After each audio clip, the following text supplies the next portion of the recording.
وضربة جزاء. ندي على طول ضربة جزاء لصالح نادي الزمالك في الدقيقة 13. خطأ من ورا الدفاع. هنشوف اللعبة دي تاني أكتر، هنقدر نحكم عليها في الاستوديو التحليلي، هنقدر نحكم عليها مع كابتن وجيه أحمد. عموما ضربة جزاء ندي ياسر عضروي. ضربة جزاء لنادي الزمالك في الدقيقة 13 اتلعبت لأحمد جعفر، اتراح معاه على طول. عماد عثمان بيعترض على المساعد رقم 1 زي ما بقول لحضراتكم ايمن العقاد لعيبة المحلة.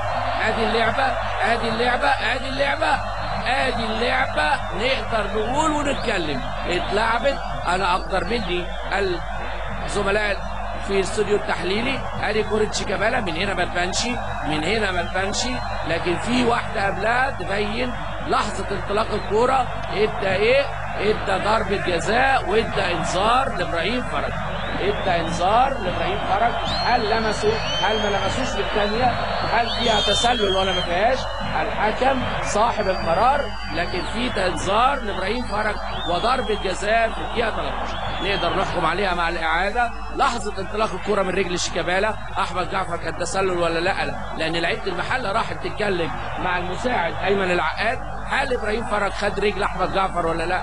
أعتقد أسئلة هتبان لنا في التحليل في ملعب الأهلي مع كابتن خالد توحيد وضيوفه الكرام. عموما أعزائي مشاهدي قناة الأهلي، ضربة جزاء. أدي اللعبة أدي اللعبة أدي اللعبة بتحكم. أنا أعتقد ما فيهاش لمس. عموما القرار للحكم. ضربة جزاء هتتلعب. محمود فتح الله، اعتقد محمود فتح الله وابراهيم فرج. وضربة جزاء لنادي الزمالك في 14 الربع ساعة الأولى. داخل فتح الله والهدف الأول. داخل فتح الله والهدف الأول لنادي الزمالك. محمود فتح الله في الدقيقة 15. الدقيقة 15 تعلن انطلاقة لنادي الزمالك بضربة جزاء وهدف لمحمود فتح الله.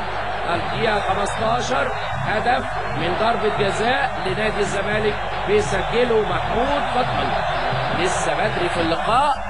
عموما هنشوف. اعتقد المباراة دي هيكون فيها اهداف كتير. وادي كرة محمود فتح الله على يمين على طول ابراهيم فرج. الهدف الاول لنادي الزمالك. 1 الزمالك لا شيء.